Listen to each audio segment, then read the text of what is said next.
혈당 높은 게 뭐가 그렇게 큰 문제야 싶으시죠? 그런데요, 혈당이 높을수록 혈관이 먼저 늙습니다. 특히 지금처럼 추워지는 계절에는 정말 위험할 수 있습니다. 혈관이 수축하고 혈압이 높아지면서 심근경색, 뇌졸중, 혈관 파열 같은 심각한 질환이 갑자기 찾아올 수 있기 때문이죠. 실제로요, 제가 예전에 혈액투석실에서 근무할 때 겪은 일인데요. 이맘때쯤이면 유독 심장이나 혈관 문제로 위급한 상황을 겪는 환자분들이 부쩍 늘어났던 경험이 있습니다. 이틀 후에 뵈어 하고 인사를 했는데 그게 마지막이었던 경우도 있었고요. 그래서 당뇨인이 목숨 걸고 지켜야 하는 건 바로 혈관 건강입니다.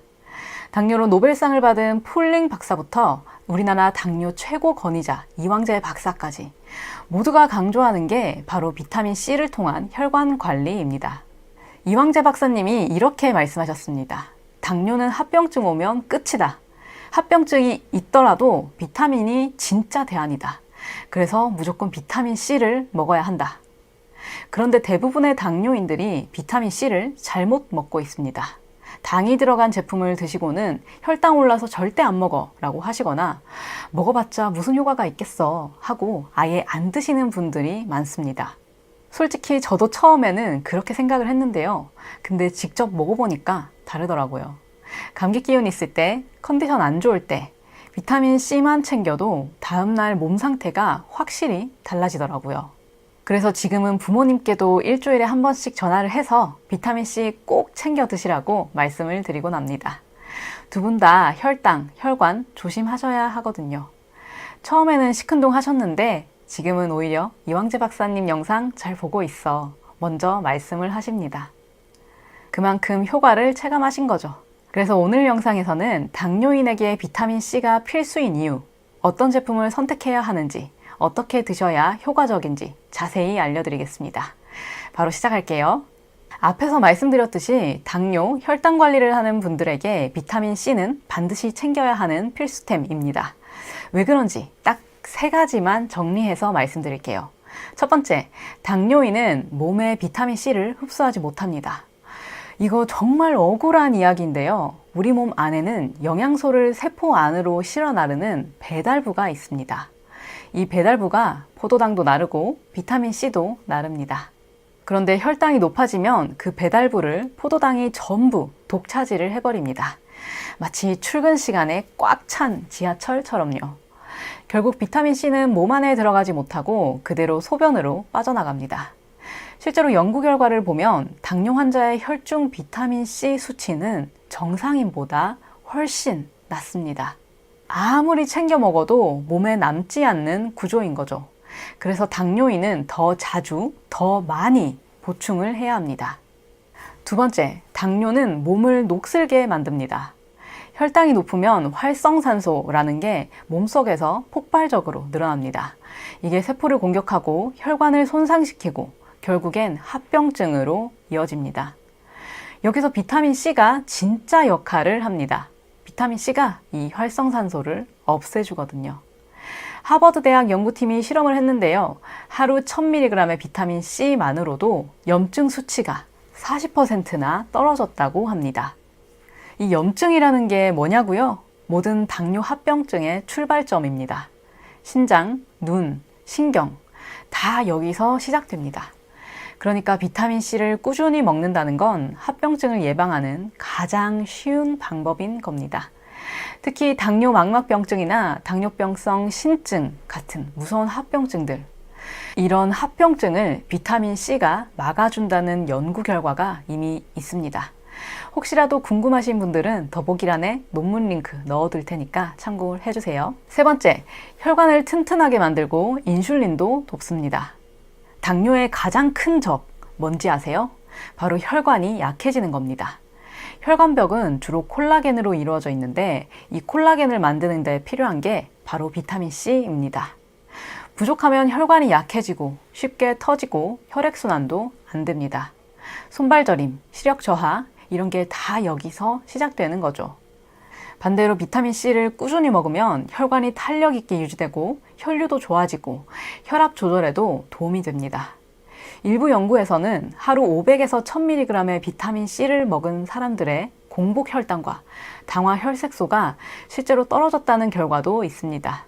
자, 이렇게 세 가지 이유 때문에 비타민C는 당뇨인에게 선택이 아니라 필수다라고 말씀을 드렸는데요. 그럼 이런 생각이 드실 겁니다. 그래서 도대체 뭘 사야 하는데? 제가 쿠팡에서 가장 많이 팔리고 실제 후기도 좋은 제품 4가지만 딱 추려봤습니다. 괜히 수십 개 제품 뒤질 필요 없이 이 4개 안에서 비교하고 구매하셔도 충분합니다. 바로 소개해 드릴게요.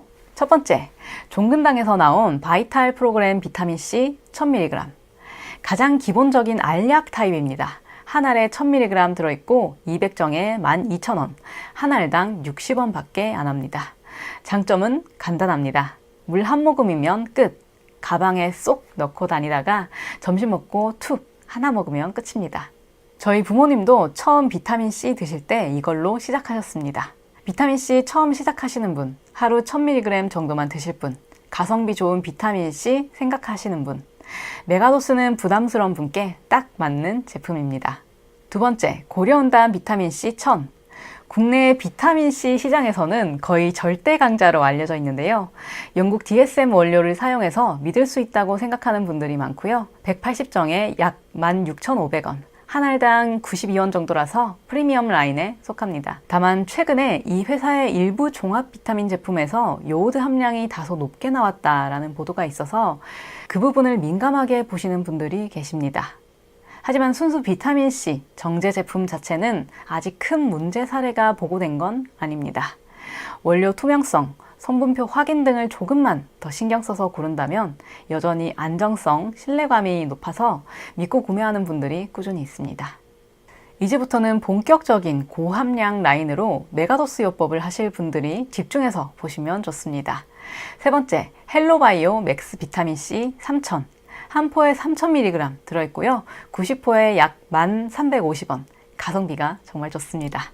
첨가물 0%, 그냥 순수 비타민C 가루 그 자체입니다. 메가도스를 하려면 하루에 3,000에서 15,000mg을 먹는 경우도 있는데요. 알약으로 먹으려면 첨가물도 같이 먹게 됩니다. 그런데 가루 형태로 된 제품은 그런 걱정이 전혀 없습니다. 다만 신맛이 강렬합니다. 처음 드시는 분은 깜짝 놀라실 수도 있어요. 저도 처음에는 이거 어떻게 먹지? 싶었거든요. 그래서 팁 하나 알려드리자면 물 한 모금을 먼저 머금고 가루를 털어 넣은 뒤 가루를 뭉쳐준다는 느낌으로 조금 적셔주세요. 그리고 바로 삼키면 자극이 훨씬 덜합니다. 메가도스 요법을 본격적으로 시작하시는 분, 첨가물 없이 순수 비타민C만 드시고 싶은 분, 신맛 적응만 된다면 가성비와 효율성 모두 가져가실 수 있습니다.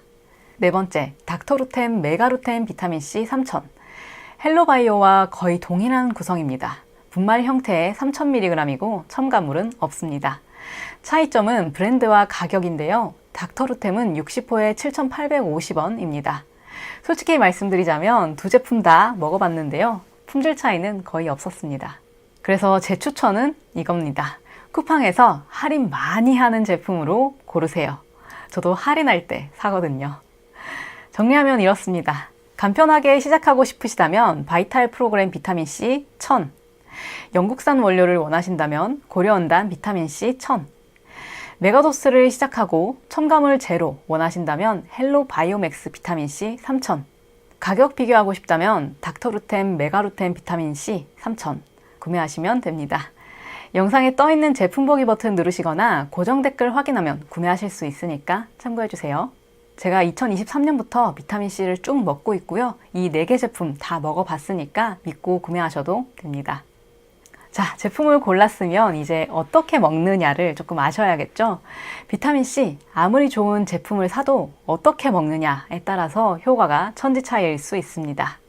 오늘은 노벨상 수상자 라이너스 폴링 박사가 제안하고 국내에서는 이황재 박사님이 알린 메가도스 요법을 기준으로 여러분이 안전하게 시작할 수 있는 방법을 알려드리겠습니다. 첫 번째, 나에게 맞는 용량 찾기. 비타민C 용량은 크게 2단계로 나눌 수 있습니다. 첫 번째 단계는 기본 건강 유지 단계입니다. 하루에 500mg에서 1000mg 정도 먹는 건데요. 이 정도면 항산화 작용과 기본 면역력을 유지하는 데 충분합니다. 보통 건강한 사람들이 감기 예방이나 피부 관리 목적으로 먹는 게 이 정도 용량입니다. 두 번째 단계는 적극적인 건강 관리 단계, 즉 메가도스의 시작 단계입니다. 하루 3000mg에서 6000mg 혹은 그 이상까지 먹는 고용량 요법인데요.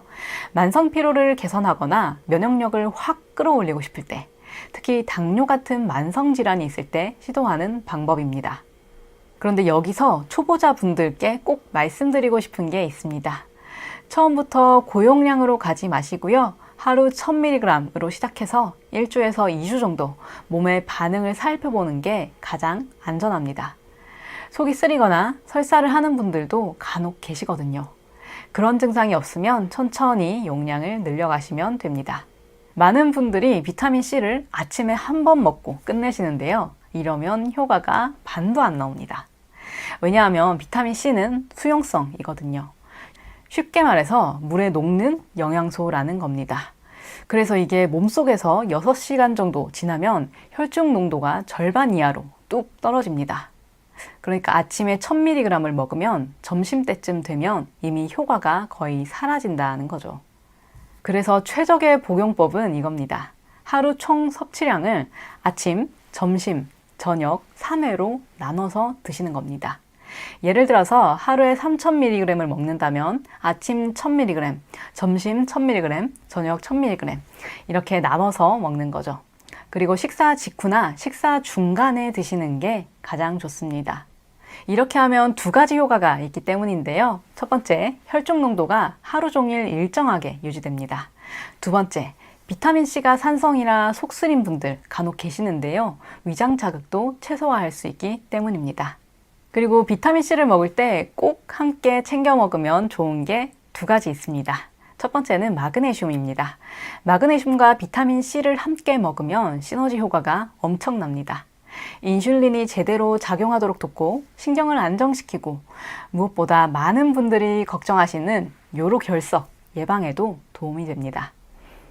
왜냐하면 마그네슘이 옥살산과 칼슘이 결합하는 걸 방해해서 결석이 생기는 걸 막아주거든요. 실제로 메가도스 하시는 분들은 마그네슘을 필수로 함께 드시고 있습니다.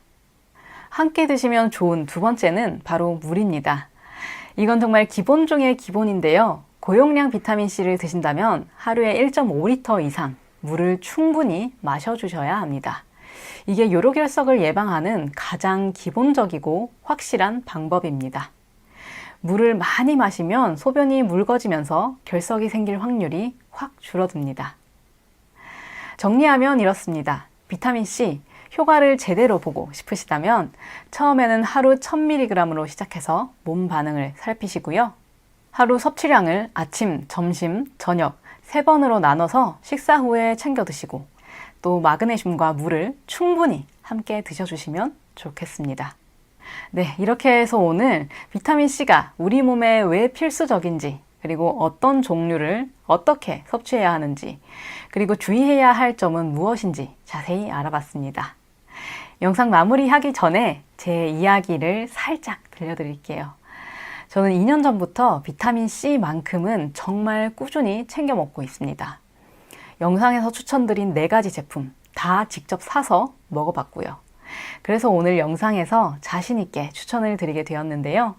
사실 저도 처음에는 이거 꼭 먹어야 되나 싶었습니다. 그런데 반신반의하는 마음으로 컨디션이 안 좋을 때마다 비타민C 3000을 먹고 잡았어요. 감기 기운 있을 때, 구내염 났을 때, 술 마신 날. 그랬더니까 다음날 컨디션이 확 괜찮아지는 게 느껴지더라고요. 특히 술 마시고 자기 전에 비타민C를 먹으면요. 다음날 숙취가 정말 많이 없었습니다.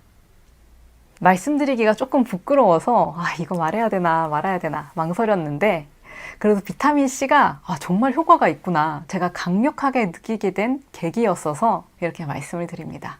참고로 이왕재 박사님께서도 술 먹고 난 다음에 이 비타민C를 꼭 챙겨 드신다고 하더라고요. 저는 제일 처음에 1000mg부터 시작을 했던 것 같고요.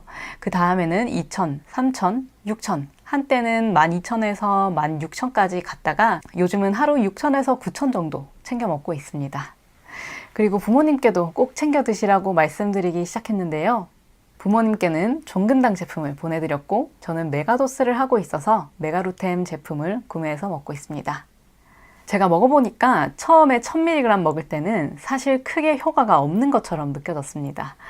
그런데 3000mg를 2개월 정도 먹고 나니까 피곤할 때 컨디션이 좋아지는 거, 몸이 약한 시기에 면역력이 조금은 보강이 되는 거, 이런 건 확실히 알겠더라고요.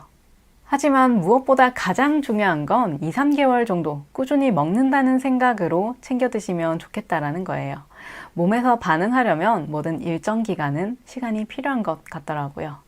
그러니까 지금 먹는다고 뭔가가 확 좋아지겠다라는 생각보다는 꾸준히 건강을 챙긴다라는 생각으로 드시면 어떨까 싶었습니다. 네, 이렇게 해서 쿠팡에서 가장 인기 있는 비타민C 4가지 추천을 해드렸습니다. 영상에 떠있는 제품 보기 버튼 누르시거나 고정 댓글을 확인하시면 구매할 수 있으니 참고해 주시고요. 이제 본격적으로 날씨가 추워진다고 합니다. 이럴 때일수록 더욱더 면역력이 약해지기 쉽고 감기 걸리기 쉬우니까요. 식사 잘 챙겨 드시고 운동도 잘 해주시고 건강관리도 조금만 더 신경 써주시면 좋을 것 같습니다. 오늘 영상 도움되셨다면 구독, 좋아요 부탁드리고요. 저는 더 좋은 내용으로 찾아뵙겠습니다. 감사합니다. 당뇨딸이었습니다. 대한당뇨병학회에 따르면 당뇨 환자의 3명 중 1명이 자신도 모르게 혈당을 올리는 영양제를 섭취하고 있다고 하는데요. 건강을 지키려다가 오히려 혈당이 악화되고 있다는 겁니다. 그래서 오늘 영상 준비했습니다. 당뇨 환자분들이 반드시 피해야 할 영양제 성분 5가지. 바로 시작하겠습니다. 사실 영양제는 당뇨 환자에게 양날의 검 같은 존재인데요. 왜냐하면 혈당 조절은 인슐린, 음식, 생활습관 이 3가지를 모두 다 잘 관리해줘야 되는데 잘못된 영양제 성분 하나가 이 균형을 모두 깨뜨릴 수 있거든요. 한 연구를 보면 특정 영양제가 혈당 수치를 갑자기 치솟게 하거나 인슐린 저항성을 높일 수 있다고 나왔습니다. 게다가 당뇨 환자는 신장이나 간 건강도 신경 써야 하는데요. 잘못된 성분은 이런 장기에도 부담을 줄 수 있기 때문에 조심하셔야 됩니다. 그러니까 영양제를 고를 때 무조건 좋다가 아니라 나한테 맞는가를 이제는 따져야 한다는 거죠. 무조건 건강에 좋다라는 광고 문구만 믿으셔도 안 됩니다. 성분표를 꼼꼼하게 확인하는 습관이 정말 중요한 이유기도 하죠. 그러면 이제 본론으로 들어가서 당뇨 환자가 절대로 먹으면 안 되는 영양제 성분 5가지를 공개해 드리도록 하겠습니다. 이건 그냥 제 생각은 아니고요. 최신 의학 연구와 전문가 의견으로 뒷받침이 된 사실이니까요. 꼭 집중해서 들어주시면 좋겠습니다. 첫 번째는 카페인입니다. 에너지 드링크나 피로 회복용 영양제에 자주 들어가는데요.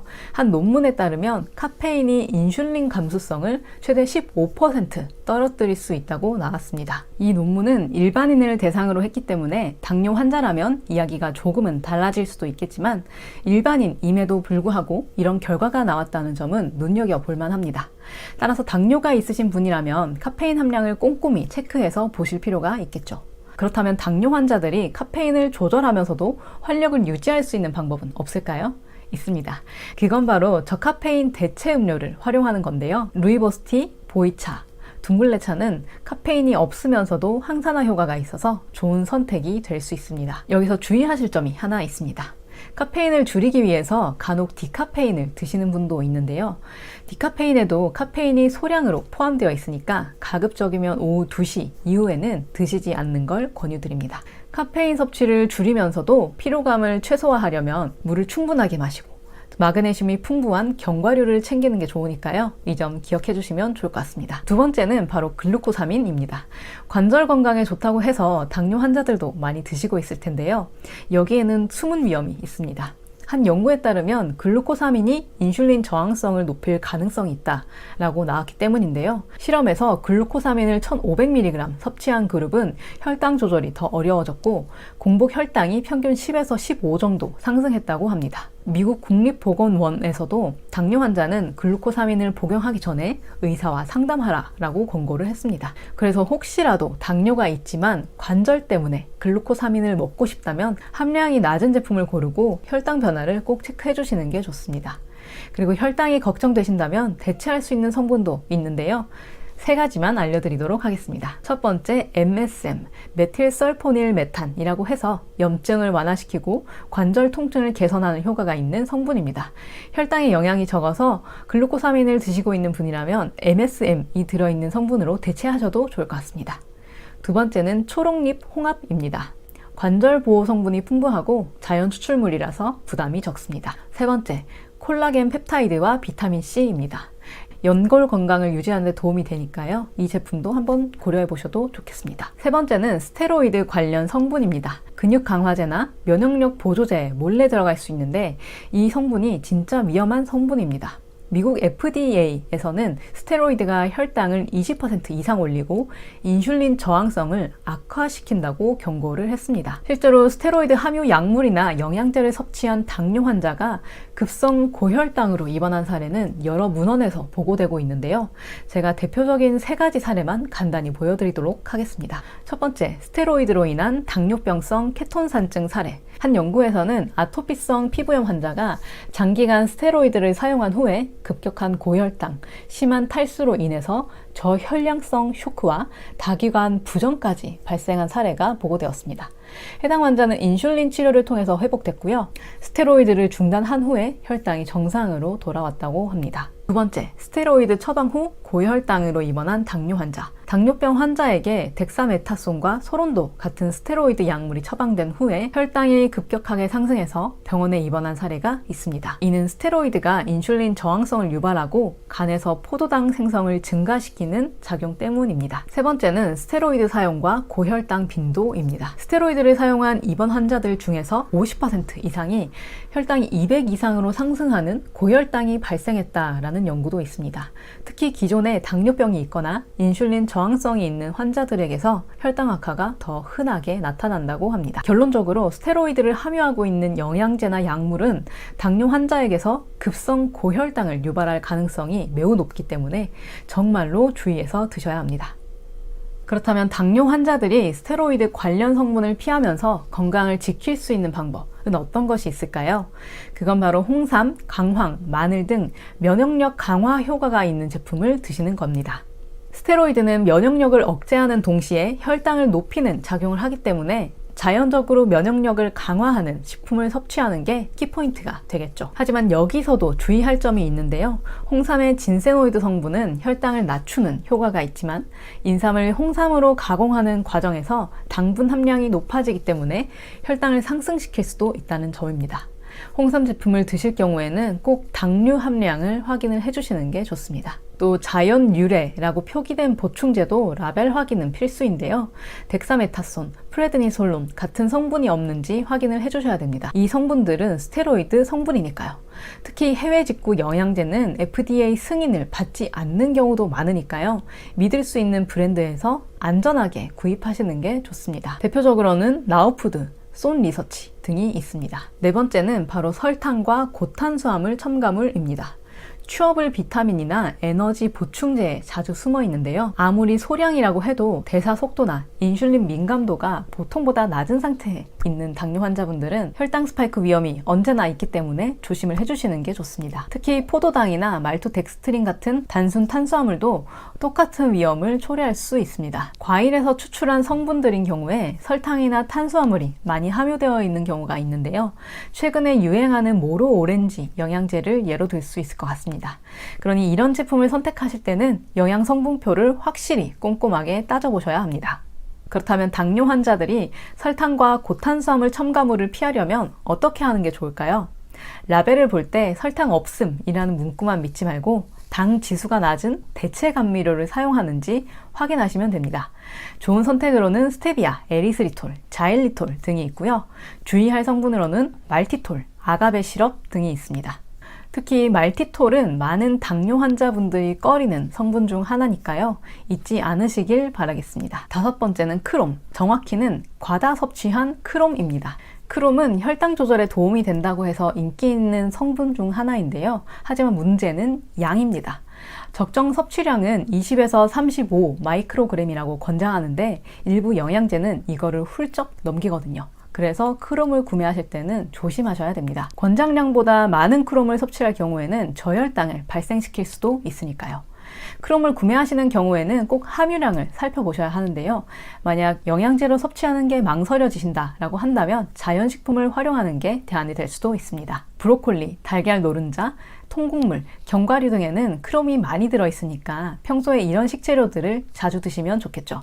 다만 여러 개 중복해서 섭취하면 많은 양을 드시게 될 수도 있으니까요. 몸에 좋다고 너무 많이 드시지 말고 평소에 먹던 대로 드시면 좋을 것 같습니다. 브로콜리는 1개, 달걀 노른자 2개, 통곡물은 평소 드시던 대로, 견과류는 1줌 정도면 충분합니다. 그렇다면 이제는 영양 성분표를 읽을 때 실제로 흔히 놓치는 실수 3가지를 알려드리겠습니다. 첫 번째는 무설탕이라더니 포도당 시럽을 발견한 사례입니다. 이거는 제가 당뇨 커뮤니티에서 본 글인데요.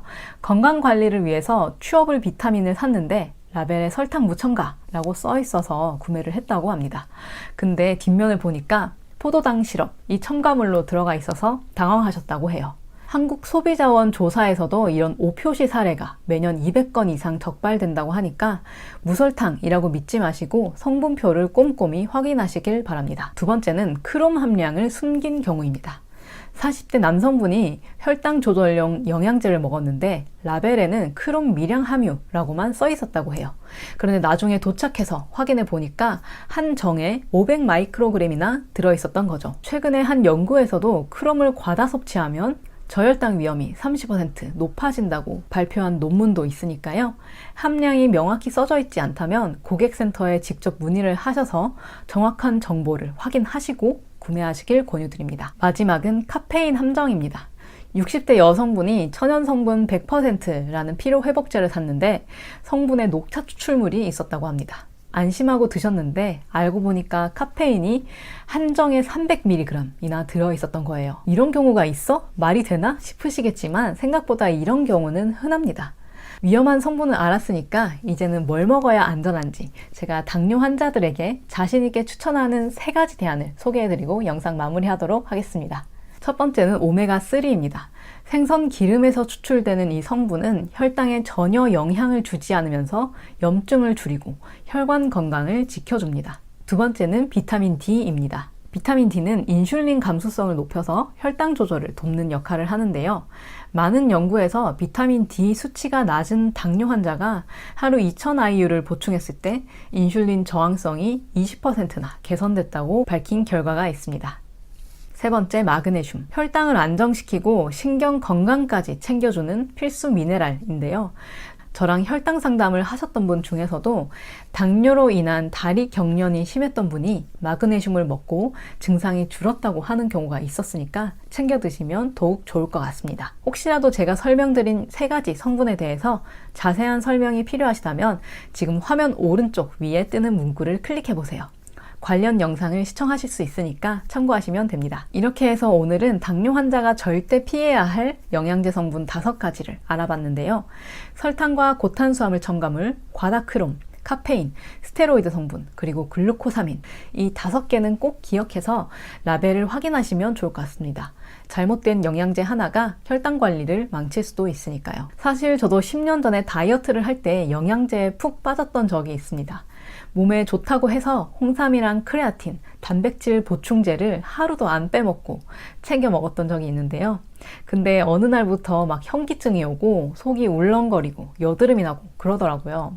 홍삼의 달달한 맛 때문에 식욕이 폭발할 때도 있었고요.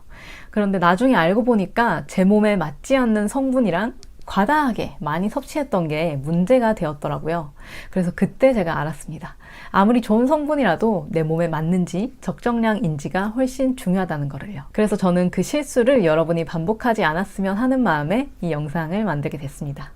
너무 오래전이긴 한데 그래도 그때 경험했던 것들이 이렇게 도움이 되는 경우도 있어서 한번 얘기를 꺼내봤어요. 혈당 관리하면서 힘들 때 많으실 텐데요.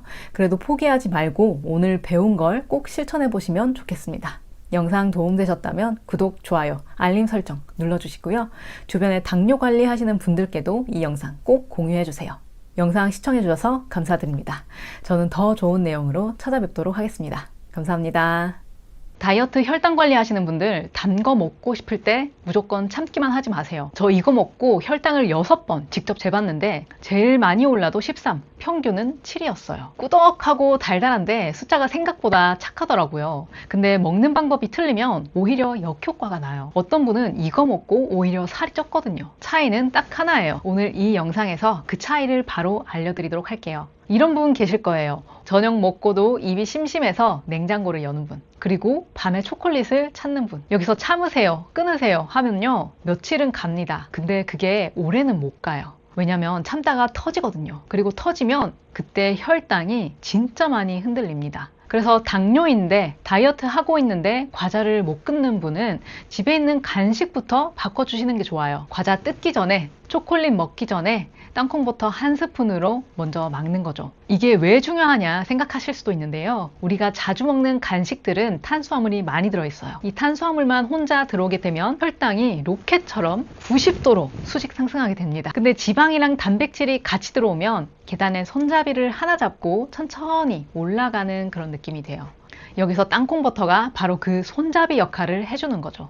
사과를 혼자 먹는 것보다 사과에 땅콩버터 한 스푼 이렇게 같이 먹는 이유가 바로 이것 때문인 거예요. 이거 병원에서는 잘 안 알려줘요. 병원에서는 약, 수치, 검사 이야기를 많이 하게 되다 보니까 이런 현실적인 간식 조합까지는 길게 듣기가 어렵거든요. 근데 당뇨인한테는 이 순서가 진짜 중요해요. 이게 혈당에 큰 영향을 끼치니까요. 그런데 이렇게 말씀을 드리면 오해하실 수도 있을 것 같아요. 그럼 땅콩버터가 혈당을 낮추는 약인가요? 이렇게요. 그런데 그건 아니에요. 같이 먹는 탄수화물 속도를 흡수가 조금 천천히 될 수 있도록 낮춰주는 것 뿐이에요. 그래서 뭐랑 얼마나 먹느냐가 전부예요. 제가 실제로 저당빵이랑 같이 먹고 잰 기록을 보여드리도록 할게요. 4월 20일 91에서 104, 22일 91에서 95, 26일 90에서 98, 28일 98에서 103, 5월 12일 107에서 114, 5월 13일 105에서 108, 6번 평균 7, 대부분은 3에서 8 사이였어요. 제일 많이 오른 날은 13이었고요. 물론 사람마다 혈당 반응은 다 달라요. 근데 적어도 제 몸에서는 과자나 빵처럼 확 튀는 흐름은 아니었고, 무엇보다 먹고 나서 간식 생각이 많이 사라졌어요. 혈당도 안 흔들리고 입도 만족되고 다음 간식을 막아준다?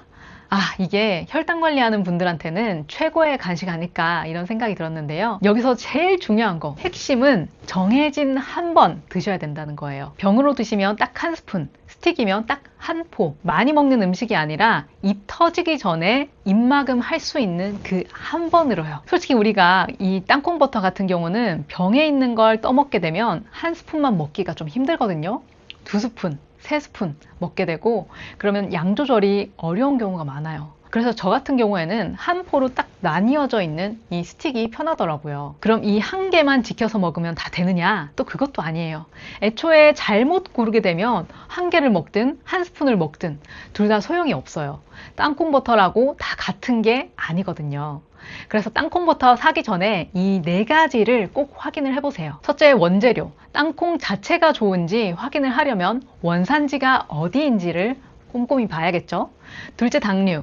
카카오 맛, 초코 맛은 당류를 꼭 확인하셔야 돼요. 단 거를 대체하려다가 실제로 당이 높으면 의미가 없잖아요.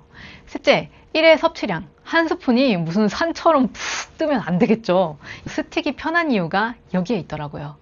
네 번째, 오래 먹을 맛인지. 성분이 좋아도 맛이 없으면 안 먹게 되잖아요. 그리고 너무 달면 또 단 거 먹고 싶은 그 욕구만 키우게 되고요. 그래서 이 4가지를 기준으로 땅콩버터를 골랐다면 간단하게 먹는 법 3가지만 알려드리도록 할게요. 하나, 사과 반 개에 한 스푼. 이 사과의 아삭함이 땅콩버터의 꾸덕함을 잘 잡아주고 포만감이 꽤 오래 갑니다.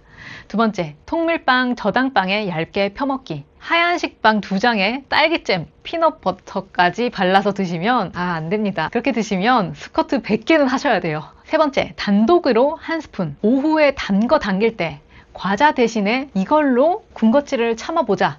이런 용도로 먹어보는 거예요. 이렇게 뚝 스틱 형태로 먹으면 회사에서도 꺼내서 먹기 쉬우니까 눈치 볼 일도 많이 없고요. 말로만 당이 낮습니다 하면은 안 믿기실 것 같아서요. 제가 직접 비교를 해봤어요. 우리가 단 거 당길 때 제일 손이 많이 가는 게 이 초코크림 누땡땡이잖아요. 그거랑 제가 오늘 소개해드릴 이 빈크런치 제품을 나란히 놓고 비교를 해봤어요. 100g당 당류 기준인데요. 이 누땡땡이 100g에 당류 56g이 들었어요. 절반 이상이 설탕으로 만들어졌다, 이 얘기인 거죠. 근데 빈크런치는 2에서 3g입니다. 거꾸로 말씀을 드리자면 누텔라가 빈크런치보다 당이 16배에서 27배나 더 많다는 거예요. 들어가는 당이 비교가 안 돼요. 자, 그럼 한 스푼으로 비교를 했을 땐 어떨까요? 누땡땡 한 스푼이면 당류가 8.4g 정도고요. 빈크런치 한 스푼이면 0.2g. 엄청나게 차이가 나죠. 그래서 많은 분들이 누땡땡만큼이나 이 빈크런치 카카오가 맛있다라고 해서 이 제품을 준비하게 됐고요. 아무리 맛이 있다고 해도 제가 공구하는 제품을 고를 때 아무거나 고르진 않습니다. 보통 이 5가지를 같이 봐요. 첫 번째, 원재료가 단순한가? 둘째, 당류가 확인되는가? 세 번째, 양 정하기가 쉬운가? 네 번째, 활용도가 좋은가? 그리고 마지막, 엄마한테 줘도 마음이 안 불편한가? 맛뿐만 아니라 이 5개를 다 통과한 게 이 빈크런치 제품이었고요. 제가 하나씩 보여드리도록 할게요. 첫 번째, 원재료가 단순한가? 제가 찾아봤더니 땅콩이라고 해도 다 같은 땅콩이 아니더라고요. 기후, 토양, 온도에 따라서 고소함이랑 당도가 달라진다고 해요. 이 빈크런치는 미국, 호주, 아르헨티나 중에서 그 해에 제일 좋은 땅콩만 골라서 쓴다고 합니다. 아르헨티나는 오일이 많아서 부드럽고, 미국은 밸런스가 좋고, 호주는 자연스러운 단맛이 있다고 하더라고요. 이 오리지널 제품은 땅콩이 90%가 넘고요. 첨가물이 0g, 원재료표가 깔끔합니다. 두 번째, 당류가 확인되는가? 아까 표로 보여드렸는데요. 100g당 당류가 오리지널은 3.5g, 카카오는 2.1g. 누땡땡이 56g인 거를 생각하면 이건 뭐 비교가 안 됩니다. 맛도 한번 봐볼게요. 이렇게 묽게 나오고요. 소리 들리시나요? 이 크런치가 갈려져 있어서 약간의 씹히는 맛, 그런 것도 있어요. 이 끝에 카카오 향이 남는데 첵스 먹고 나서 남는 초코맛 있잖아요. 카카오 향이라고 생각하시면 될 것 같아요. 특히 저당 카카오잼, 뭐 스테비아 맛 난다, 알룰로스라서 맛이 없다, 이런 혹평들이 많은데 이거는 사실 그런 혹평까지 갈 느낌은 아니에요. 후기를 보면 누땡땡보다 낫다라는 분들도 간혹 계시고요. 저도 진짜 그 제품 좋아하는데 그걸 먹고 살찌느니, 혈당 튀느니 더 건강한 선택지를 고르겠다, 이런 생각이 많이 들었어요. 세 번째, 양을 정하기가 쉬운가? 한번 먹을 때 단백질, 지방이 얼마나 들어있는가, 이것도 중요한데요. 이건 프로틴 제품이라서 단백질도 높아요. 200g 기준 단백질이 오리지널 제품은 64g, 카카오는 55g 정도라고 보면 100g 한 스푼 기준으로는 대략 3g 안팎의 단백질을 같이 챙길 수 있어요. 이번엔 오리지널 제품 한번 먹어볼게요. 씹는 소리를 한번 들어보세요. 바삭한 것도 있는데 이 꾸덕함이 진짜 이루 말할 수가 없습니다. 참고로 이 바삭바삭한 게 콩 성분으로 만든 크런치고요. 씹는 맛도 있어서 색다른 피넛버터를 맛볼 수 있다, 그런 점이 좋더라고요. 운동하고 단백질 채울 때도 좋고, 입 심심할 때 아니면 오후에 간식 생각날 때 전 이거 한 스푼 푹 떠서 먹고 있어요. 네 번째, 활용도가 좋은가? 이 오리지널이나 피넛버터는 엄청 고소하고 꾸덕해서 어디든 뭐 잘 맞고요. 이 카카오는 단 거 대신 먹을 뿐, 달달한 거 좋아하시는 분은 너무너무 잘 맞을 것 같습니다. 요거트나 빵, 과일에 다양하게 쓰기 좋다라는 점에서 저는 만족스러웠습니다. 그리고 마지막 5번째, 엄마한테 줘도 마음이 안 불편한가? 마지막에 보는 게 엄마 기준이라고 했죠. 사실 이렇게 병에 들어있는 땅콩버터 같은 경우에는 매번 이렇게 열고 닫아야 되니까 위생이 걱정되는 경우도 있는데요. 빈크런치는 생산 후에 제살균 처리까지 한 번 더 한다고 해요. 스틱은 아예 한 포씩 나뉘어져 있어서 그런 걱정을 조금 덜어낼 수도 있고요. 그리고 혹시나 해서 제가 미리 알려드릴게요. 받으시면은 병에 들어있는 제품 같은 경우는 위에 기름이 조금 떠 있을 수 있어요. 그리고 추우면은 굳을 수 있는데요. 그게 불량이 아니라 첨가물이 없이 만들어서 그런 거라고 합니다. 스틱 같은 경우는 이렇게 문질러주면 다시 부드러워지면서 잘 섞이거든요.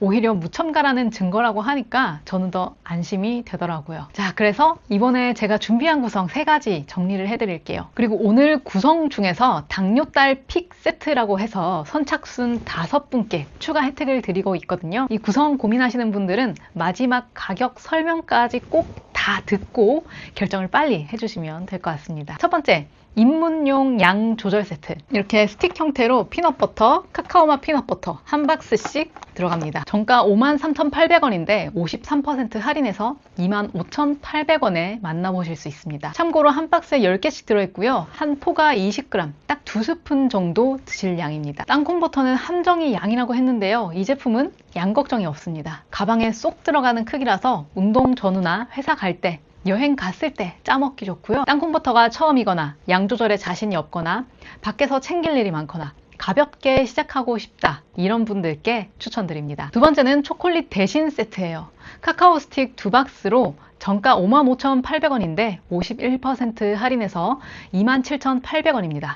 단 거가 제일 안 끊기는 분, 오후마다 초콜릿, 과자, 달달한 커피 찾는 분, 단 거 당길 때 초콜릿 대신에 이걸로 대체해 보시면 좋습니다. 그날이 가까워지면 초콜릿이 미친 듯이 당기거나 스트레스 너무 많이 받으면 단 걸로 푸시는 분들 있잖아요. 그런 분들께 완전 강력 추천입니다. 세 번째, 활용도 끝판왕 당뇨딸 픽 세트입니다. 프로틴 2병에 카카오 스틱까지 정가 57,900원인데 35% 할인해서 37,700원에 만나보실 수 있습니다.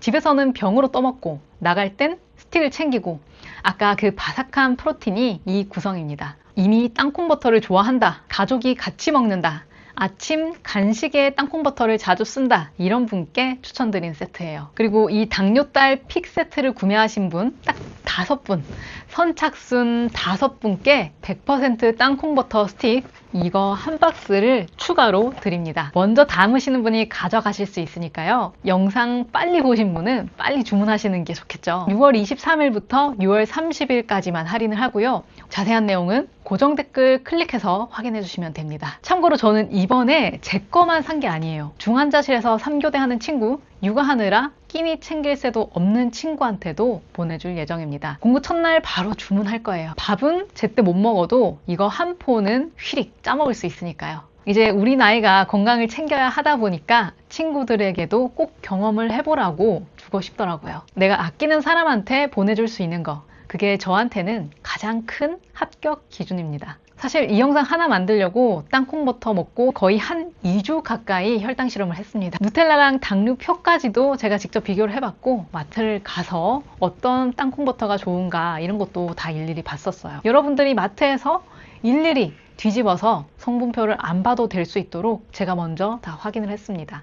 그래서 그냥 맛있는 간식이다 이것보다는요, 단 거 참다가 매번 터져서 힘들었던 분들, 이런 분들께 현실적인 좋은 선택지가 될 수 있겠다 싶어서 이번에 자신있게 소개해드리게 됐어요. 마지막으로 말씀을 드리자면 할인은 6월 30일까지, 당뇨딸 픽 세트는 선착순 5분만 입니다. 늦으면 사은품은 못 챙겨드리니까 이 점은 꼭 확인해주세요. 혈당 관리하거나 다가오는 여름, 다이어트 때문에 고민하는 분이 있다면 고정 댓글 링크 클릭해서 한번 살펴보세요. 여러분에게도 즐거운 경험이 되었으면 좋겠습니다. 제가 준비한 내용은 여기까지고요. 오늘도 혈당 잘 흐르는 하루 되세요.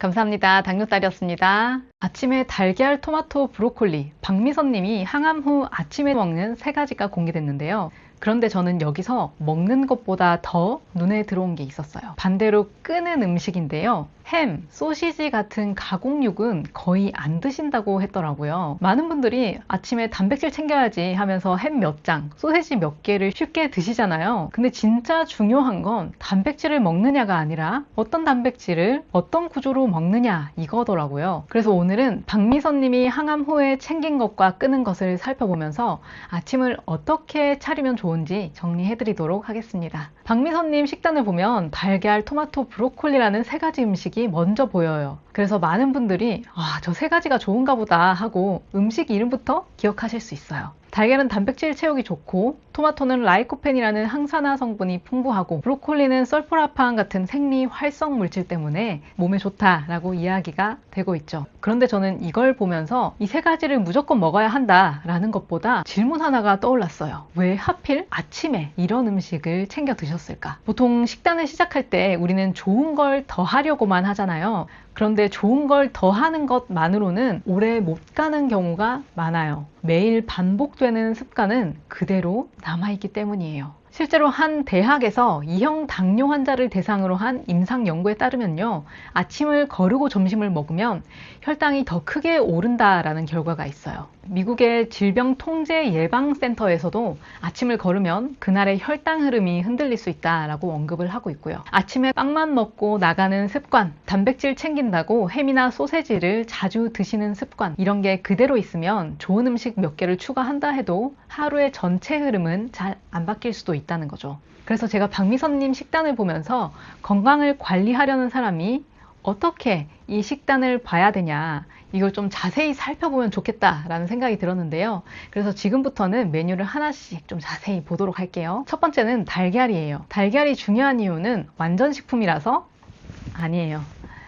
달걀의 핵심은 단백질과 포만감이에요. 아침에 계란 하나가 들어가면 점심에 폭식하는 흐름을 끊어줄 수 있거든요. 특히나 혈당 관리하시는 분들, 건강을 챙기신다고 하시는 분들 중에서도 가장 많이 하는 실수가 탄수화물을 아침에 단독으로 드시는 거예요. 식빵, 떡, 고구마, 과일만 먹는 분, 이런 분들이 은근 많아요. 그리고 이렇게 드시면 몸 입장에서는 금방 배가 고프고 좀 힘든 거죠. 특히나 근육이 부족한 50대 이후에는 단백질을 좀 적게 챙겨 먹으면 식욕 조절이 더 어려워지고요. 체력도 떨어지기 쉽다고 합니다. 두 번째는 토마토와 브로콜리예요. 이 두 가지는 항산화 성분도 있지만 더 현실적으로는 식사 속도를 늦추고 식이섬유를 채우는 역할이 큰데요. 아침에 커피랑 빵만 먹으면 씹는 시간도 짧고 포만감도 오래 가지 않아요. 그런데 여기에 브로콜리나 토마토 같은 채소가 들어가면 씹는 시간이 생기고 식사량이 안정되고 빵이나 밥을 먹더라도 속도가 달라질 수 있죠. 실제로 미국의 한 대학의 연구에 따르면 같은 음식이라도 채소와 단백질을 먼저 먹고 탄수화물을 나중에 먹으면 식후 혈당이 약 30% 이상 낮게 올라간다는 결과가 있어요. 같은 식사를 해도 순서만 바꿔도 결과가 달라질 수 있다는 거죠. 많은 분들이 다이어트를 할 때 밥만 줄이려고 하시잖아요. 그런데 밥을 줄이고 그 자리에 채소나 단백질을 더 채워주지 않으면 오래도록 식단을 유지하기가 조금 어려울 수 있어요. 처음에는 버틸 수 있지만 나중에 오후에 배가 고파지고 저녁에 또 계속 배가 고픈 상태가 유지되다 보면 폭식할 가능성이 계속 높아지는 거죠. 그래서 특히나 50대 이후라면 적게 먹는 식단을 유지하는 것보다는 오래 버틸 수 있는 식사 구조로 메뉴를 다시 구성해 보시는 게 좋아요. 그리고 박미선님 식단에서 제가 인상 깊었던 부분은 햄이나 소세지 같은 가공육을 잘 안 드신다고 한 점이었는데요. WHO 산하에 있는 국제암연구소에서도 2015년에 햄, 소세지 같은 가공육을 1군 발암물질로 분류를 해놨다고 해요. 매일 50g 정도 꾸준히 먹으면 대장암 위험이 약 18%나 높아질 수 있다는 결과도 있고요. 이게 한 번 이렇게 먹었다 해서 큰일 난다 라는 건 아니지만 얼마나 자주 먹느냐에 따라서 가능성이 더 높아질 수도 있다라는 점에서는 조금 유의미한 연구 결과라는 거죠. 그리고 특히나 자취를 하거나 챙겨 먹는 게 조금 귀찮게 느껴지시는 분들 같은 경우는 이렇게 편해서 반복해서 먹는 음식을 대체하는 것이 가장 어려운 경우가 많아요. 좋은 음식은 열심히 추가를 하는데 귀찮을 때 선택하는 음식, 가공육이나 빵, 달달한 커피, 그대로 계속 선택을 하게 되는 거죠. 그래서 저는 박미선님이 건강식단에서 챙긴 이 세 가지만큼이나 어떤 음식을 줄였는지 이것도 굉장히 중요하다라는 생각이 들었어요. 그런데 이런 생각하시는 분들도 계실 것 같아요. 저는 달걀 챙겨 먹어도 점심 전에 배고픈데요.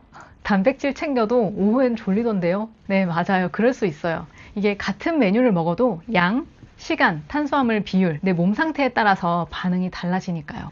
그래서 진짜 중요한 건 좋은 음식 리스트가 아니라 내 몸이 어떻게 반응했느냐, 그거를 체크를 해보는 거예요. 가능하면 식후 혈당을 한번 재보시면 가장 좋은데요. 실제로 식후 1시간 혈당이 높은 분들은 추후에 당뇨로 진행될 위험이 더 높다라는 장기 추적 연구도 있습니다. 그래서 숫자가 높게 나온다고 해서 내가 뭘 또 잘못했나 이렇게 받아들이시지 말고, 아, 나는 이 조합에 이렇게 반응을 하는구나, 그러면 어떤 걸로 대체를 하면 좋을까, 이렇게 생각을 하시면 좋다는 거죠. 지금 내 현재 상태를 알아야 어떻게 바꿔나갈지 그 해답을 찾을 수가 있거든요.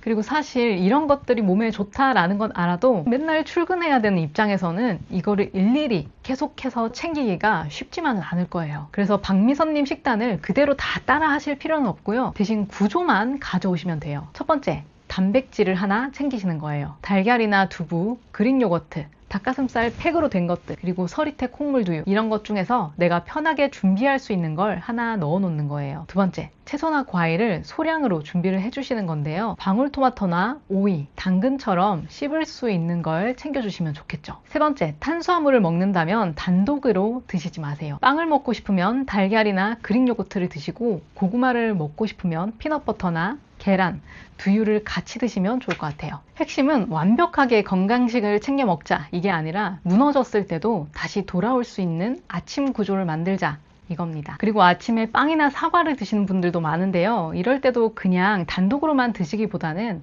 포만감을 오래 줄 수 있는 걸 같이 붙여주시는 게 중요해요. 그래서 저는 요즘 무가당 땅콩버터를 정해진 양만 곁들여서 계속 챙겨 먹고 있어요. 확실히 포만감도 오래 가고 혈당 흔들림이 확실히 많이 줄어들더라고요. 관련해서는 제가 먹어본 땅콩버터 공구도 지금 진행을 하고 있으니까요. 궁금하신 분은 아래 고정 댓글에서 확인해 보셔도 좋습니다. 네, 오늘은 이렇게 해서 연예인 박미선님의 식단을 살펴봤는데요. 중요한 건 이 식단을 똑같이 따라하자 아니고요. 나는 어떤 걸 더하고 또 어떤 걸 줄일지 그 기준을 가져보자, 이 이야기를 드리고 싶었어요. 햄, 소세지 절대 드시지 마세요, 이런 게 아니고요. 가능하다면 일주일에 몇 번 횟수를 정해놓고 좋은 음식들을 더 자주 먹는 습관을 가져보자 라는 의미로 받아들여 주시면 좋을 것 같습니다. 제가 유튜브를 시작하고 나서 2년 동안은 혈당, 당뇨 관련된 이야기를 많이 했었는데요. 공부를 하고 다른 주제들을 접하다 보니까 더 중요한 것들도 많다라는 걸 알게 됐어요. 그래서 이런 컨텐츠들을 준비해봤고, 앞으로도 이런 건강 이야기 자주 듣고 싶으시다면 구독, 알림 설정 해두시면 더 편하게, 더 빠르게 받아보실 수 있겠죠. 그리고 혹시라도 궁금한 내용 있으시면 댓글 남겨주시면 답변 드리도록 하겠습니다. 제가 준비한 내용은 여기까지고요. 오늘도 혈당 잘 흐르는 하루 되세요. 감사합니다. 당뇨딸이었습니다. 밥 반 공기로 줄이고 계신가요? 고기도 안 드시고요. 혈당 높으니까 적게 먹어야지. 근데 혈당이 찌고 보면 어제랑 똑같아요. 식후 혈당 180, 250 이런 숫자가 안 바뀌어요. 열심히 줄이고 있는데 아무도 안 알려주죠. 뭘 더 어떻게 해야 되는지 이것도 아무도 안 알려줘요. 그래서 답답하신 거예요. 근데요, 밥이 문제가 아니에요. 밥 줄이면서 같이 줄어든 게 있거든요. 그게 바로 근육이에요. 근육이 빠지면요, 혈당이 더 안 잡혀요. 오늘 왜 그런지, 그리고 뭘 어떻게 챙겨야 되는지 딱 3가지만 정리를 해드릴게요. 근육이 빠지면 왜 혈당이 더 안 잡힐까요? 쉽게 말할게요. 근육은 혈당 창고예요. 밥 먹으면 혈당이 올라가잖아요. 근데 그 혈당을 제일 많이 가져가서 쓰는 곳이 근육이에요. 그 창고가 줄어들면 혈당이 갈 곳이 없어서 피 속에 둥둥 떠다녀요. 그게 식후 혈당 180, 200 이렇게 찍히는 거죠. 제가 간호사로 일할 때요, 밥 줄이시는 분들이 오히려 빨리 더 많이 근육이 빠지더라고요. 우리가 장 보고 오고 나면 팔이 이렇게 떨릴 때 있잖아요. 그럴 때 나이 먹어서 그런가 보다 생각하시는 분들 많은데요. 그게 사실은 근육이 빠지고 있다는 신호일 수도 있어요. 60대가 넘으면 매년 근육이 1%에서 2%씩 줄어든다고 해요. 아무것도 안 해도요. 거기에 우리가 밥까지 줄이고 고기까지 안 드시면 그 시간이 더 빨라지는 거죠. 계단 올라가다가 중간에 멈추거나 의자에 일어날 때 아이고 하면서 탁 짚거나 이런 게 다 그 신호인 거예요. 제가 찾아보니까요, 근육 1kg가 빠지면 나중에 병원비로 1,300만 원이 든다는 말도 있더라고요. 근육이 없어서 넘어지고 다치고 입원하고 그거를 다 계산을 해보니까 근육이 이 정도로 가치가 있다라는 말이더라고요. 근육은 빠지고 나면 다시 만들기가 참 힘듭니다. 20대에는 한 달이면 되는데 60대가 되면 3달, 4달 그 이상이 걸릴 수도 있다고 해요. 그래서 오늘은 딱 짧고 굵게 4가지만 말씀을 드리려고 해요. 첫 번째, 근감소증을 막고 근육을 키우려면 도대체 단백질을 얼마나 먹어야 되는지, 그리고 두 번째, 그래서 어떤 단백질을 먹어야 되는지, 세 번째, 음식으로 못 채울 땐 어떻게 하면 좋은지, 그리고 마지막 4번째, 근육 생기는 1분 운동법까지 꽉꽉 담았습니다. 오늘 말씀드릴 내용이 많으니까요. 바로 시작을 해볼게요. 첫 번째, 단백질을 얼마나 드셔야 되는지. 끼니당 단백질 20g, 이것만 기억하시면 되는데요. 그 20g 어떻게 채우냐면요. 계란 1개가 6g에서 7g 들어있거든요. 그럼 3개를 드시면 21g, 단백질 20g을 채울 수 있는 거죠. 닭가슴살 100g이면 20g, 돼지고기 뒷다리살 100g이면 단백질 20g. 삶으면 단백질 밀도가 더 높아진다고 하니까 더 많이 드실 수 있겠죠. 근데요, 제가 챌린지에서 100명 넘는 분들 식단을 보면서 느낀 게 있는데요. 야채는 의외로 많이들 잘 챙겨 드시더라고요. 샐러드도 드시고 나물 반찬도 드시고 다 잘 챙겨 드시는데, 근데 단백질이 다들 비어 있으세요. 아침에 밥에 김치, 된장국, 점심에 김치찌개에 밥, 저녁에 나물 반찬에 밥. 밥이랑 야채, 이거는 잘 챙겨져 있는데 고기, 계란, 해산물 이런 단백질 종류가 많이 좀 비어 있더라고요. 어떤 분은 혈당 때문에 고기를 먹으면 안 되는 거 아니에요? 이렇게 생각하시는 경우도 있는데요. 밥을 먹으면은 혈당이 올라가잖아요. 근데 단백질은 혈당을 거의 안 올려요. 혈당 올리는 건 밥이지 단백질이 아니거든요. 저희 엄마도 평생을 뱃살이 안 빠져서 너무 스트레스였는데 단 거를 끊고 단백질을 늘렸더니 살도 빠지고 혈당도 잘 잡힌다. 이거 정말 신기하다. 이런 말씀을 하셨거든요. 근데 여기서 중요한 게 하나가 있어요. 단백질이 아무리 좋아도요, 이거를 한 끼에 왕창 몰아서 드시면 안 된다는 거예요. 아침은 두유 한 잔 때우시고 점심은 김치찌개 국물에 밥 말아서 후루룩 드시고 또 저녁에 삼겹살 2인분 드시고 이런 분들 많거든요. 그러면은 아침, 점심에 근육이 계속 빠지는 거예요. 그러면 뭘 먹어야 되지? 이게 막막하시잖아요. 그래서 두 번째, 뭘 드셔야 하는지 알려드릴게요. 많이 안 알려드리고요. 딱 3가지만 기억하시면 돼요. 하나, 계란. 가장 쉽죠? 삶아서 냉장고에 넣어두거나 실온 보관하시면 아침에 아무리 바빠도 2개 까서 휘리릭 드시면 끝이에요. 아침 단백질은 이걸로 끝인 거죠. 그래서 저희 엄마 냉장고에도 항상 준비되어 있는 게 이 계란이에요. 둘, 돼지고기 뒷다리살. 점심이나 저녁에는 고기를 꼭 챙겨 드시면 좋은데요. 그 중에서도 저는 돼지 뒷다리살을 추천드려요. 삼겹살보다 기름이 적어서 칼로리 부담이 확 줄어들거든요. 근데 이게 약간 뻑뻑해서 먹기가 힘들다 하는 분은요, 얇게 슬라이스 된 거를 사시면 돼요. 그래서 물에 살짝 데쳐 먹거나 아니면 소금을 살짝 뿌려서 드시면 맛있게 먹을 수 있어요. 네, 그리고 3번째는 그릭 요거트예요. 이 그릭 요거트 조금 생소하신 분도 있을 텐데요. 일반 요거트보다 단백질이 3배 이상 많다고 해요. 설탕이 안 들어간 걸로 한 컵이면요, 단백질이 12에서 15g이니까 우리가 오후에 출출할 때 과자 대신에 이거 드시면 좋겠죠. 그래서 단백질을 뭘 먹어야 될까 고민되시는 분은 이 3가지 잘 챙기시면 끼니마다 단백질을 잘 채울 수 있으실 거예요. 생선이나 닭가슴살 좋아하시면 그것도 당연히 좋고요. 근데요, 이것도 챙기기 힘들어요 하시는 분들이 현실적으로 많이 계세요. 그래서 음식으로 다 못 챙기실 때 어떻게 하면 되는지 이제 또 알려드릴게요.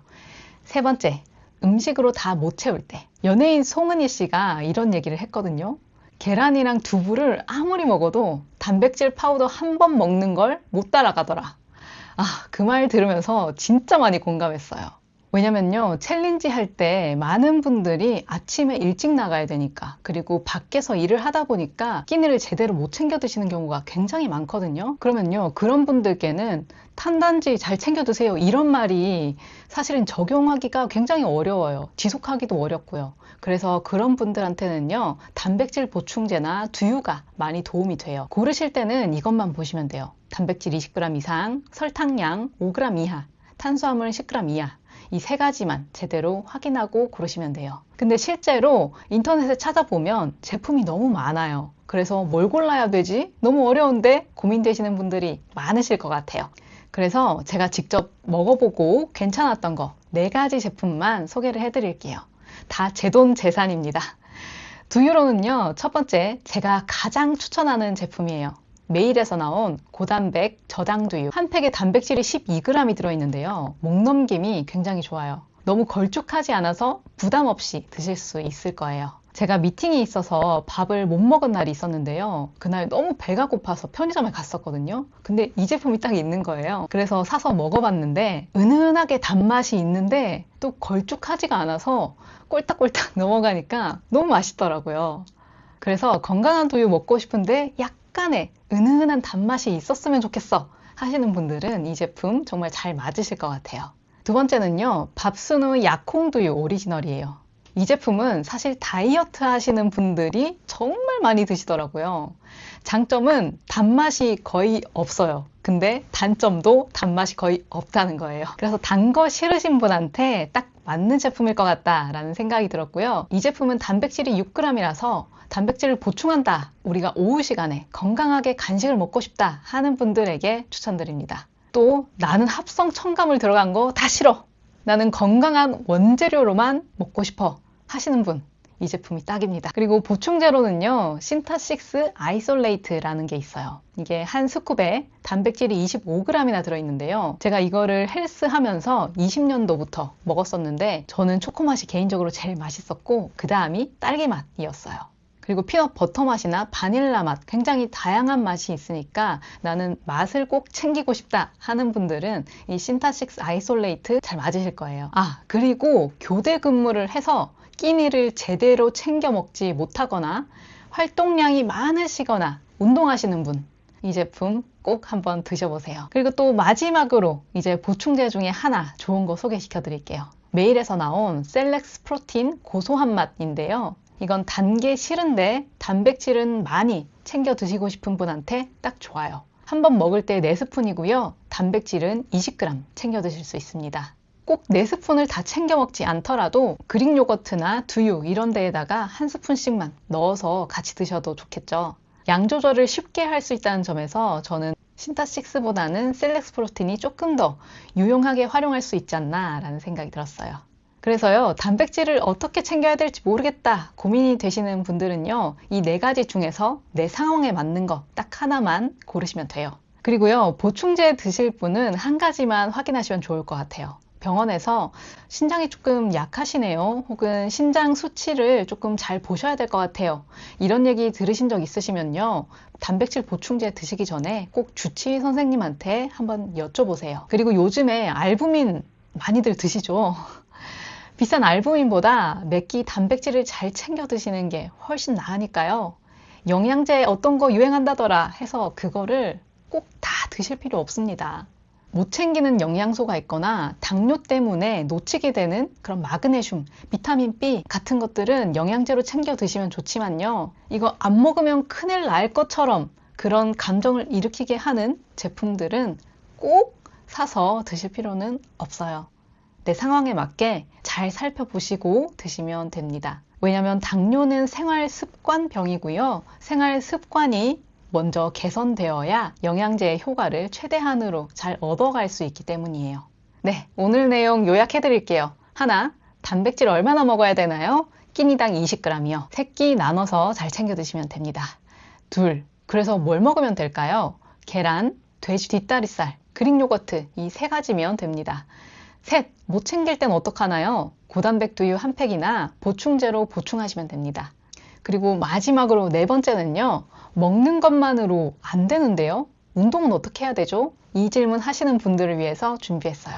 안 그래도 제가 하루 종일 앉아 있다 보니까 근육량을 좀 늘리고 싶어서 최근에 운동을 시작을 해봤는데요. 제가 왼쪽 골반이 좀 안 좋다 보니까 엉덩이에 힘이 안 들어가더라고요.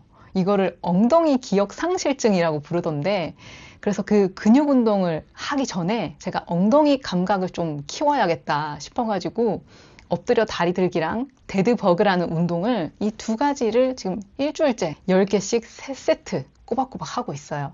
엎드려 다리 들기는 엎드려서 하는 간단한 운동인데요. 엎드린 상태에서 무릎을 구부려서 조금씩 들어 올리면서 엉덩이에 힘이 들어가는지 계속 감각을 키워주는 운동이고요. 데드버그 운동은 누워서 팔다리를 번갈아 뻗어주는 운동이에요. 혹시라도 저처럼 하체 근력이 약한데 제대로 운동을 배워본 적도 해본 적도 없다 싶으시면 무리해서 근력 운동 하려고 하지 마시고요. 낮에 계단 오르기나 걷기 운동을 꾸준히 해주세요. 그리고 저녁에 저처럼 엎드려 다리 들기, 데드버그 운동, 이 2가지로 엉덩이에 힘이 들어가는지 안 들어가는지, 들어갈 때는 어떤 감각인지 이것부터 먼저 느껴보시면 좋을 것 같아요. 근육 운동이 중요하지만요, 잘못된 자세로 하면 그것만큼 또 관절에 좋지 않은 것도 없거든요. 그래서 제가 3, 4개월 후에 제대로 운동을 시작하면 그때 여러분에게 맞는 근육 운동 직접 해보고 알려드리도록 할게요. 그래서 그때까지는 오늘 제가 알려드린 단백질 잘 챙기시고요. 혹시라도 제가 말씀드린 두유랑 보충제 필요하신 분은 제품 보기 버튼 클릭하시거나 더보기란에 제가 링크를 다 정리를 해뒀으니까요. 필요하신 분은 참고해주세요. 당뇨가 있는데 혈당 관리할 때 어떻게 먹어야 되지? 먹는 순서 궁금하시면 왼쪽 영상, 혈당 안 터지는 간식 도대체 뭐가 있을까? 그건 오른쪽 영상 시청해주시면 됩니다. 오늘도 혈당 잘 흐르는 하루 되세요. 감사합니다. 당뇨딸이었습니다.